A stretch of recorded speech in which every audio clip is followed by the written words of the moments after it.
Hey guys, Sugar Apple John coming at you another Awaken Chaos Area video. So today's video we're going to be talking about is going to be the one and only character, Imogen.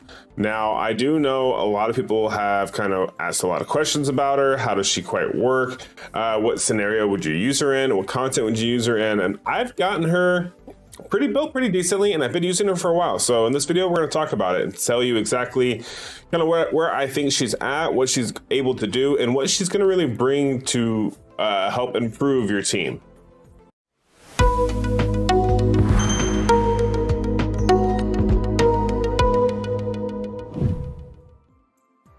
All right, so yeah, let's get back to talking about Imogen here and kind of what I really figured out and why this character is actually as good and as rare as you may think she is. So let's start off with talking about Imogen is technically a dark unit. This means she's going to be super hard and super rare to get. You're not going to just pull this character like you would like your most of your other characters. For example, you're going to have a better chance of probably getting like a Brand, a Zetlin, Blackhorn, Lydia, so on and so forth as far as legendary characters, because Imogen is a dark character. Now, I was fortunate enough that I have Imogen and I have Brand the Brilliant, which I'm very, very happy and very excited about. But I was super excited about was Imogen. I really was curious how her kit worked and what she could do. Now, a lot of you who watch my stream on Twitch know that, you know, we started building her like almost immediately, and then we didn't actually use her too much until recently, actually. And that was mainly because I wanted to really get these glyphs up. But on top of that is I don't actually have dedicated gear for her yet because I have so many DPS champions that I'm really struggling to get the best gear. Notice that I don't take a lot of my gear up to 15. And I only have 3 pieces of gear that are taken up to 15 here. And even then, she's still very, very useful and very viable. She does a massive amount of damage. I'm really excited to see what happens with the Guild Boss change as well, because I do use her in Guild Boss, which we're going to talk about here in just a minute. But before we get into too many details as far as like what stats I put on her, how she works, so on and so forth, let's kind of go over her kit and kind of explain it to you, because I know when I first read her kit, I kind of wrote her off. I was like, man, this is way too busy. I don't really understand this. And then I started using her. And as I used her, I actually got to see how her kit and her ability works. And I was like, oh, okay, this makes a lot more sense. So let's start off with her ultimate here. It can be booked down to a 4-turn cooldown. Applies 2 Moonlight to this character and removes 1 positive effect from all enemies. Deals 150% damage to all targets. Each successful removal applies +2 Moonlight. What this means is if you are facing an enemy and you use your ultimate ability, your focus check passes, that means one of the enemy's buffs is going to get removed. It's essentially a buff stripper. Now, where this is going to be useful is going to be Arena. This is going to also be useful in situations in like the Void Tower where you have Niklaus, who's going to put up an unkillable or invincible buff on him. This is going to be helpful there. What this also means is that as she strips a buff, she gets +2 Moonlight.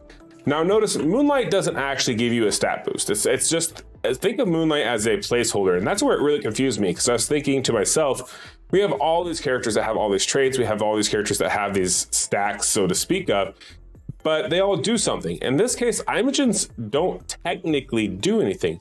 Now there is a bonus that she gets from having these, but they're not actually a stat increase themselves. So you'll notice that you'll gain a lot of Moonlight depending on the situation of the fight. And as we keep going into the kit, you'll kind of understand that, and we'll talk about it a little bit more. But the big thing to take away from here is essentially this ultimate ability is a strip, as well as it gives you 2 Moonlight. Now let's go ahead and talk about the next ability that I think really needs to be discussed after bringing up the 2 Moonlight. So what does it mean when when Imogen gets Moonlight? Well, what that means is that her A2, so to speak, that we'll call it here, is going to be procced. So when an ally attacks, launches joint attack that deals initial damage of 30%, which decreases with each bounce. This consumes 1 stack of Moonlight. So what this means is, so say for example, you have another character in your lineup, they go to attack. Well, Imogen is going to attack right after them, as long as she has a Moonlight. Now, if they're a multiple attacker, right? So if they, are like a 2 or 3 hitter, so on and so forth, she's gonna, each time it's gonna decrease a little bit, okay? I don't know the exact numbers, But we're going to talk about a comp that I use for the guild boss it doesn't really matter. But it is interesting to note because Moonlight is what grants you those extra joint attacks. It's not anything special. It's not a set trait that she has. It's literally, as long as she has Moonlight, she will do a joint attack. So, and also let's talk about, so when an ally lands a critical strike, launches a joint attack that deals an initial damage of 60%. Well, so if you have all TPS units with her that are all doing crits, she's going to do a lot more damage as well. Granted, it does consume the 2 Moonlights, so it's no different than if you did the 1. But notice that, yes, you could do 2 initial attacks, but for each bout, you do decrease the percentage. So it's better if she procs with crit attacks.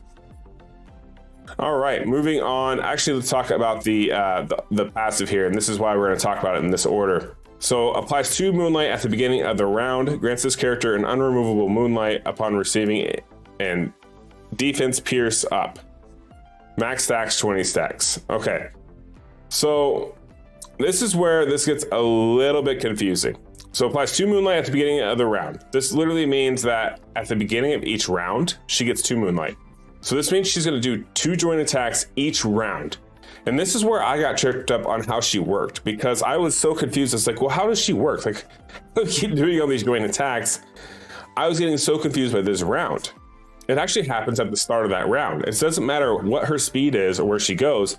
It happens at the start. So if you want to use her, you want to speed tune her to do damage with your crit attackers. That means at the start of the round, she gets those 2 Moonlight because they should already be expended by the end of the round. That means you need to make sure she goes 3rd in your lineup if you have 2 other DPSers before her.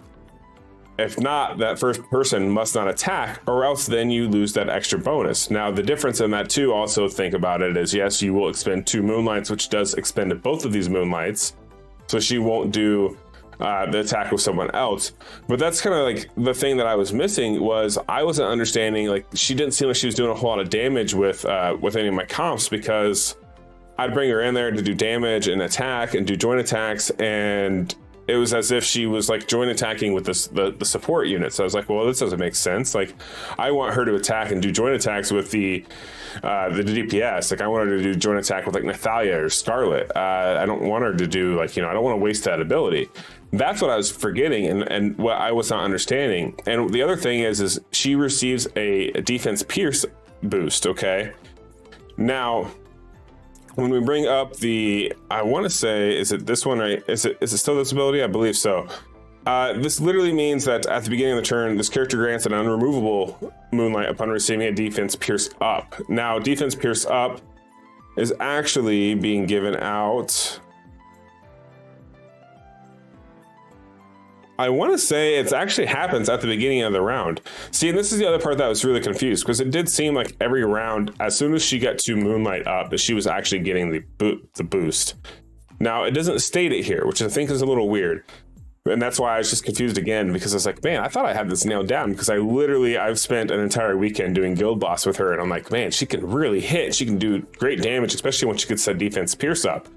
But it's as if every round she gets a defense pierce up proc. Now, it doesn't say that this is happening, because it doesn't tell us when she receives that defense pierce up, but I do believe this is every round.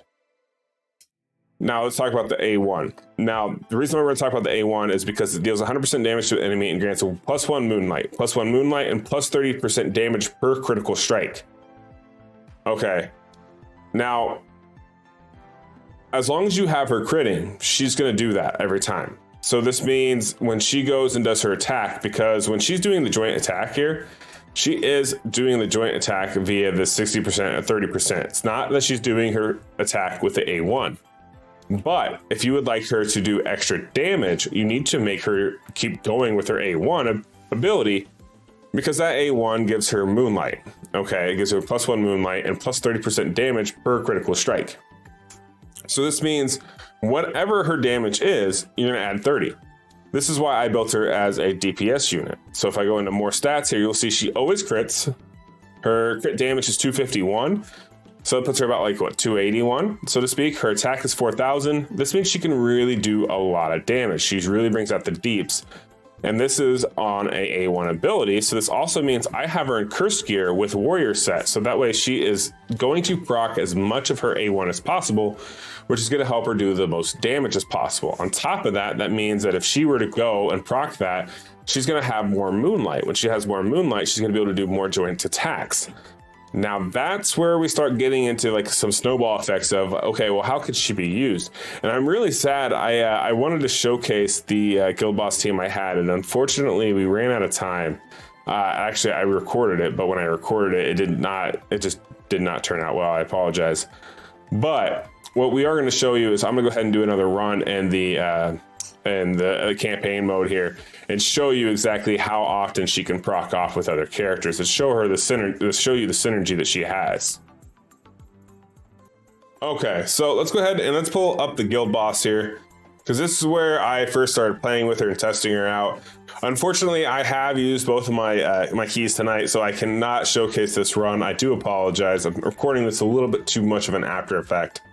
But if I click on the battle here, you can see this was the team I used, and this did a lot of damage. They are not geared the best. And you saw Imogen's stats. Jacob isn't much better, and Scarlet is just attack percent. Brand is there literally just for the shield. He literally does the shield, attack up, and defense up, and that's really all he does. Guy's Renewal is the only healing we have, and I got the defensive down. When I was playing it with Mercy, it did not seem to help me as much. It really could if I were to manual it, but I refuse to manual a guild boss team. I will never do that. That is, nope, no thank you. I do understand you get better rewards for higher you get, but if you can't do it in manual, I don't want to use that time sink. So it did work better with defense when doing it in auto. But as you can see here, this is quite a bit of damage. Now, my teammate had a lot more damage, and I reached out to him. I'm trying to get the stats for this composition because I'm really curious how he hit this high of stats here, or this high of damage. But I was very impressed. But also the 469, that was probably my all-time high. But let's go ahead and show you a run using that exact comp, and that way you can kind of put it into perspective as to why that worked for me and why moving forward you may also want to try this. So let's go ahead and sure, we'll go 10-1. This is actually something I could use. Now I'll throw in my exact guild boss.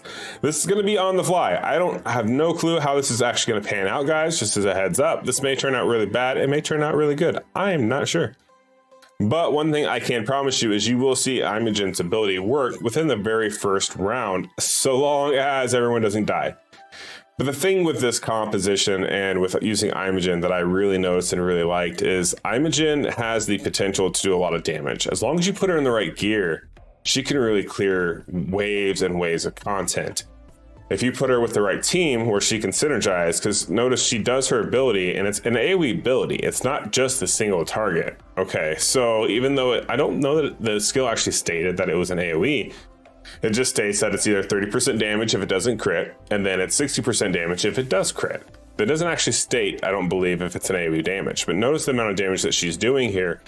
And the waves clear isn't the fastest at the current moment. Like this could go a little faster, but this is Mythic 10-1. This is not like you're very starting out Mythic. So these battles do take just a little bit longer than normal.